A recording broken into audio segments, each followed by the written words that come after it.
दोस्तों welcome to my channel knowledge junction. अभी POK जो है पाक ऑक्युपाइड कश्मीर, इसको लेके बहुत चर्चा बनी हुई है और इसको लेके तरह तरह से नेताओं का बयान आ रहे हैं और इसके रिगार्डिंग दो बिल पेश किए गए, इंपॉर्टेंट बिल पेश किए गए लोकसभा में और बिल पास भी हो गए।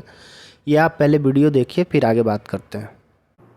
पाक ऑक्युपाइड कश्मीर की 24 सीटें, क्योंकि वो हमारा है, डिलिमिटेशन कमीशन के इतिहास में पहली बार 9 सीटें शेड्यूल्ड ट्राइब के लिए आरक्षित की गई है। जम्मू में पहले 37 सीटें थी, अब 43 हुई है, 43 हुई है। कश्मीर में पहले 46 थी, अब 47 हुई है। ये इसलिए संभव हुआ है कि 5 और कश्मीर के रिगार्डिंग दो इम्पॉर्टेंट बिल लोकसभा में अमित शाह द्वारा पेश किए गए और ये बिल पास भी हो गया। तो अभी जो है पीओके के लिए 24 सीट रिजर्व किए गए हैं। जब से 3 से 17 हटाया गया और जम्मू कश्मीर को यूनियन टेरिटरी यूटी बनाया गया, तब से वहाँ चुनाव नहीं हुए और अपोजिशन से लेके वहाँ की जो रीजनल पार्टी हैं वो लगातार सरकार पे दबाव बना रही हैं कि मतलब वहाँ चुनाव किया जाए लेजिस्लेटिव असेंबली का, और उम्मीद लगाई जा रही है कि 2024 में लेजिस्लेटिव असेंबली के चुनाव कराए जाएंगे। इसलिए ये पहले डिसाइड करना ज़रूरी है कि किसके पास कितने सीट जाएंगी, जम्मू में कितना और कश्मीर में कितना होगा, क्योंकि इससे रिलेटेड ये बिल जो लाया गया है जम्मू कश्मीर रिजर्वेशन बिल। इसके पहले भी जम्मू कश्मीर रिजर्वेशन बिल था, पहले जम्मू कश्मीर में, उसी को अमेंड करके लाया गया था। अगर बात करें तो ओवरऑल सीट, अगर पहले के स्टेटस की बात करें तो 83 सीट थी टोटल, जम्मू में 37 सीट थी और कश्मीर में 46 सीट थी।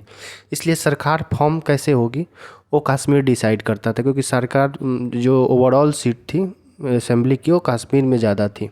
पर अब अमेंडमेंट के बाद इसको इक्वलाइज किया गया है, जम्मू को 43 सीट और कश्मीर को 47 सीट दिया गया है। टोटल जो है सीटों की संख्या 117 होगी और साथ ही पीओके के लिए 24 सीट रिजर्व होगी। इसके अलावा 2 सीट कश्मीरी पंडित जो हैं उनके लिए, 1 सीट जो है रिजर्व किया गया पीओके जो डिस्प्लेस्ड पर्सन है उनके लिए, और इन 3 सीटों को जो डायरेक्ट जो लेफ्टिनेंट गवर्नर है वो नॉमिनेट करेंगे। अब कैलकुलेशन अगर आप देखेंगे तो 45 जम्मू, 47 कश्मीर प्लस 24 प्लस 3 117। अब इससे ये फ़ायदा हुआ कि अगर जम्मू में कोई भी पार्टी पूरी सीट जीत जाती है, मतलब 43, अगर लेफ्टिनेंट गवर्नर 3 नॉमिनेट कर देते हैं तो 46 हो जाएगा, और कश्मीर में 47 सीट है। तो अगर कोई भी पार्टी 1 या 2 सीट निकाल लेती है जम्मू में तो सरकार बनाया जा सकता है। और पहले से भी 2 सीट महिलाओं के लिए रिजर्व था, तो जो टोटल जो रिजर्व सीट होगा जिसको एलजी नॉमिनेट करेंगे वो 5 है संख्या। और ये सब इसलिए हुआ क्योंकि 2 बिल पास हो गए, 2 बिल पास किए गए हैं लोकसभा में। एक the Jammu Kashmir reorganisation amendment bill and दूसरा the Jammu Kashmir reservation amendment bill, और ये दोनों बिल लोकसभा में पास हो गया है। अगर आप पीओके के मैप को देखेंगे तो ये जो आप देख रहे हैं वो पीओके का एरिया है जिसे पाकिस्तान ने कब्जा करके रखा है, और ये 1956 से पीओके के लिए सीट रिजर्व हमारे देश में, जो भी जम्मू कश्मीर का ये था असेंबली था उसमें पीओके के सीट ऑलरेडी रिजर्व थे, और इसको भी अभी बढ़ाया गया है उस सीट को। और जो रूल था वो सेम ही है कि पीओके जब भी मतलब भारत में लिया जाएगा तो पीओके का सीट ऑलरेडी रिजर्व रहेगा। और इसको रिलेटेड जो भी आप देखेंगे असेंबली में तो इसको लेके बहस भी हुई अमित शाह के बीच।